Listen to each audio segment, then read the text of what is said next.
광주 지역의 최대 현안을 꼽는다면 광주형 일자리와 그리고 한전공대 설립 등을 꼽을 수 있는데요. 최근 들어 이 현안 사업들이 빠르게 진행되고 있습니다.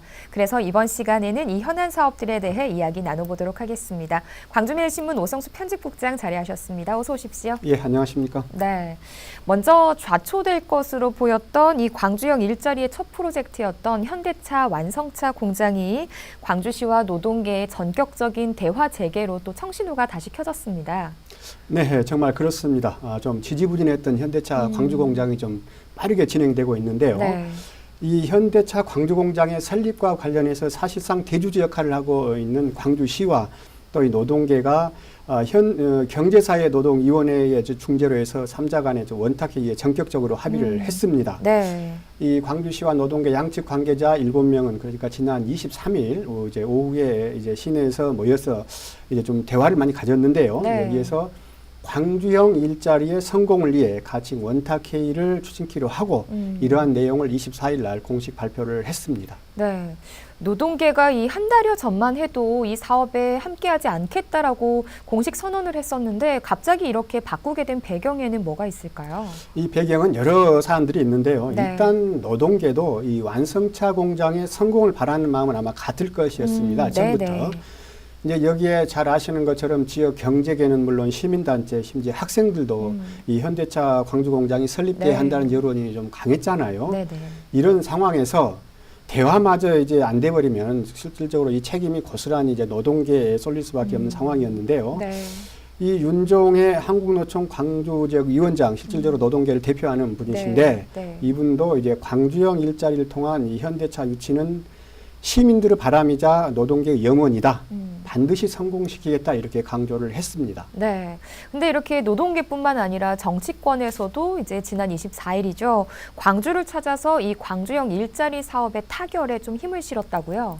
네, 아주 시적절할 때 정치권이 좀 힘을 실어준 그런 느낌인데요. 네. 24일입니다. 지난 24일에 민주당이 광주시청에서 민선 7기 첫 광주시 예산정책 협의회를 가졌습니다. 네. 이제 여기에는 이제 민주당 이해찬 대표를 포함을 해서 이제 홍영표 원내대표와 또 이 지역의 최고위원인 이영석 최고위원 등이 참석을 했는데요. 네네. 이 자리에서도 광주형 일자리가 현실화될 수 있도록, 즉 성공할 수 있도록 민주당 차원에서도 최선을 다하기로 했습니다. 네. 특히 이제 이해찬 대표 같은 경우에는 광주형 일자리는 이제는 매듭을 지어야 된다.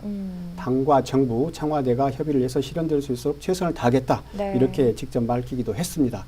사실 이 이해찬 대표를 포함한 이날 참석한 일행들은 이 완성차 광주 공장에 이제 부지가 들어설 부지가 사실 빅그린 산업단지인데요. 네네. 이 빅그린 산단을 직접 둘러봐서 현장을 이제 살펴봤습니다. 그런데 이 대표 같은 경우에는요, 지난 9월에도 이제 국회 교섭단체 연설에서도 광주형 일자리는 반드시 성공시키겠다라고 강조한 바도 있어서 네. 아마 좀 힘이 좀 크게 될 것 같습니다. 네. 노동계가 협상 불참을 선언한 이후에 또 한 달 만에 다시 협상에 나섰고요. 정치권도 또 더 관심을 갖게 됐는데 이렇게 된 이상 다시 이제 불씨가 되살아나는 셈이네요. 네, 불씨가 정말 되살아난 느낌입니다. 네. 이제 광주형 일자리 사업의 사실상 성공 여부는 이달, 그러니까 이 10월에 어떤 결정될 여지가 컸었거든요. 네. 노동계가 불참하면 사실상 현대차도 투자할 수 없다 하는 게 이제 네. 꾸준한 일관된 견해였기 때문에 사실상 광주형 일자리의 성공 여부는 광주시 이 노동계, 그중에서 특히 노동계의 이제 선택이 따라서 이제 결정된다 해도 과언이 아닌 상황이었는데 네네. 앞으로 이제 전개될 것이 어떻게 될지는 모르겠지만 일단은 그 노동계가 참여하기로 했으니까 대화에 네. 참여하기로 했으니까 이제 불씨는 살린 셈입니다. 사실 일자리가 최대 현안이잖아요. 네. 일자리가 최대 현안인데 그 중에서도 대기업의 투자가 굉장히 크거든요. 네. 이 효과가. 그래서 만약에 이것이 제대로 된다면 지역 경제에도 큰 도움이 될 것이라고 저는 확신합니다. 네, 저 역시도 이제 광주 시민의 한 사람으로서 이 광주형 일자리 사업이 성공할 수 있기를 기대해 보겠습니다. 자, 다음은 지역의 주요 관심사 중 하나인 한전공대 설립 이야기인데요. 최근 이 설립 장소에 대한 입장이 정리가 됐다는 소식이 있더라고요. 네, 정확히 표현을 하면 정리가 된 것은 아닌데 네. 아주 큰 진전이 있었습니다. 네네. 한전공대 설립의 가장 큰 이슈 중에 하나가 이제 어디다 설립할 것이냐 이제 이슈였는데 지금까지는 이제 막 여러 곳에서 유치하겠다 그랬었잖아요. 네네네. 근데 이제 광주시, 전라남도 그리고 이제 민주당 광주시 당 위원장들이 한전의 결정에 따르겠다 이렇게 전격적으로 입장을 밝혔습니다. 네. 지난 중간용역 보고회에서는 광주와 전남도가 합의를 통해서 이 입지를 선정을 하고 또 만약에 그렇게 되지 않으면 한전에서 전문가 등을 통해 정하는 것으로 이야기가 됐었는데요. 이 같은 결정 내리기 쉽지 않았을 텐데 어떤 배경이 있었을까요? 우리가 조금만 좀 되돌아보면은요, 한전공대 입지와 관련해서 이제 처음 나왔을 때, 입지 관련 나왔을 때, 광주시, 뭐 남구, 광산구를 포함해서 그리고 또 전라남도, 나주시 이런 자치단체에서 서로 유치를 하겠다. 최적의 장소가 우리 지역이다라고 굉장히 열을 올렸잖아요. 굉장히 과열될 분위기였는데 그래서 이런 지역 간의 대립 구도가 형성이 되기도 했습니다. 그래서 굉장히 입지 선정 자체가 작업 자체가 어려운 상황이었는데 그래서 안 되겠다. 이렇게 자칫 이렇게 되다가는 굉장히 큰 후유증이 있을 것 같다 해서 광주시와 전라남도 또 그 민주당이 이제 전격적으로 합의를 해서 이 소모적인 과정이 되풀이되지 않도록 이번에 전격적으로 좀 합의를 한 그렇게 보입니다. 네. 그런데 이제 최근 열린 한전에 대한 국정감사에서도 이 한전공대 설립 이야기가 좀 논란이 됐다고요? 네, 지금 최근에 지금 국정감사 기간이잖아요. 그래서 이제 한전도 이제 국정감사를 한전에 대한 국정감사도 했습니다. 지난 10월 16일이었는데. 이 자리에서도 이제 여러 한전 이슈 중에서도 한전 공대에 대한 이제 얘기들이 많이 나왔습니다. 그 중에서 이제 자유한국당 백명우 의원 같은 경우에는 이제 굉장히 부정적으로 한전이 돈이 썩어 남아 도느냐, 대학 정원이 이제 3만여 명이나 남아도는 상황에서 이제 천문학적인 돈이 들어가는데 꼭 대학을 짓는다는 것이 말이 되느냐 이런 말도 나왔고 또 일각에서는 대통령의 공약이라고 해서 꼭 그렇게 해야 되느냐 이런 굉장히 이제 부정적인 의견들이 많이 나왔습니다.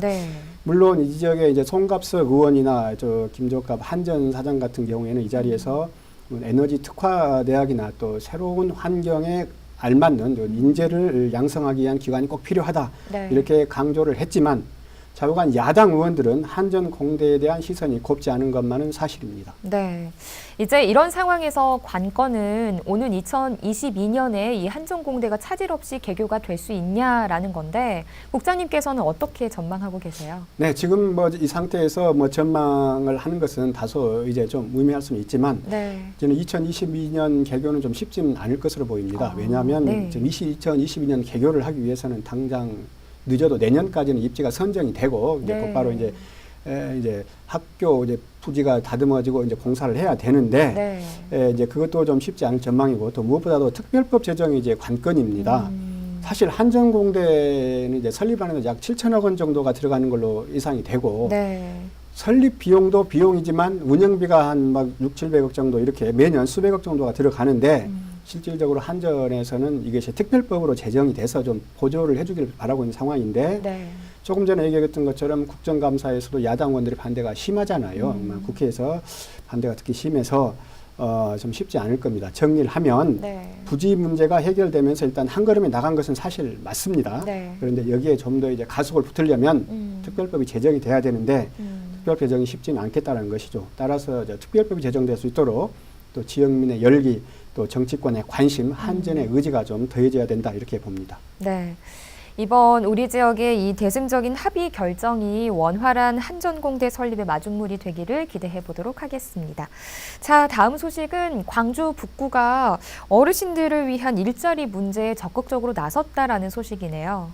네, 광주 북구가 실버 잡 사업단이라고 이 실버 잡 그 어르신 일자리 문제에 대해서 본격적으로 나서서 이제 뭐 어르신들을 직접 만나 뵙고 애로사항을 좀 듣고 이런 프로젝트를 좀 추진키로 했습니다. 아마 이것은 이제 고령화 사회가 이제 급속히 빠르게 진행되고 있잖아요. 그래서 보다 더 종합적이고 체계적인 노인 일자리를 만들기 위한 하나의 제도로 이렇게 보면 되겠습니다. 네, 근데 이런 어르신들을 위한 사업들은 좀 예전부터 있지 않았었나요? 네, 물론 예전부터 있었고 뭐 대부분의 자치단체가 있습니다만 이제 일자리의 종류가 예전에는 단순하고 저임금 노동에 사실 국한된 면이 있었거든요. 근데 이제 아시는 것처럼 이제 노인들도 굉장히 이제 어떤 정규직에 한 60세 정년을 하시다가 하신 노인에 편승되신 분도 계시고 네. 좀 나름대로 이제 전문직을 하시다가 계신 분도 계실 거 아니에요. 네네. 이런 분들을 좀 살리자라는 취지에서 좀 더 좀 고급스러운 좀 더 좀 체계에 맞는 실버 잡 사업단을 좀 나섰다 이렇게 보면 되겠습니다. 네. 그런데 북구는 예전부터 이 노인 일자리 지원 사업에 상당히 좀 신경을 써왔던 걸로 알고 있는데요. 예, 북구가 좀 노인들이 좀 많습니다. 네. 그래서 그러는지 좀 북구는 상당히 노인 일자리 사업을 다른 자치구도 마찬가지겠지만 굉장히 크게 좀 신경을 썼었는데 네. 올해 그러니까 2018년 같은 경우에로 약 93억 원 예산을 이미 책정을 해서 운영을 해 왔습니다. 여기에서 약 42개 사업단을 이제 통해서 약 3,600여 명 어르신들에게 일자리를 제공한 것으로 알려져 있는데요. 네. 이제 이게 내년 이제 일자리 사업 아직 규모는 책정되어 있지 않았지만 이제 한 100억 이상 정도 되지 않을까 하는 생각이 들고 그래서 앞으로도 일자리도 대폭 늘어날 것으로 이렇게 보입니다. 네.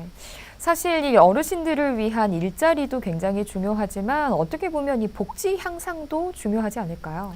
네, 맞습니다. 그래서 노인 복지가 굉장히 중요하거든요. 네. 그래서 일자리가 노인들 같은 경우에는 일자리가 필요하신 분도 있고 또 일자리보다는 복지가 더 중요하신 분들도 있거든요. 그래서 노인 정책은 좀 더 촘촘하게 해야 되는데 네. 그래서 아마 북구에서도 이 같은 점을 염두에 두고 있는 것 같습니다. 그래서 경로당의 양국을 추가 지원한다랄지 또 식사 도움이나 환경 도움을 확대한다랄지 이런 것들이 아마 같은 차원에서 이루어진 것 같은데 결국은 이제 재원 돈이겠죠. 그렇죠. 이제 아마 그래서 이 재원 확보가 좀 관건일 것으로 보이는데 아무튼 이 북구의 이번 잡 실버단을 계기로 해서 노인 일자리 사업과 또 노인 복지 정책이 보다 더 효율적으로 진행되기를 기대하고 있습니다.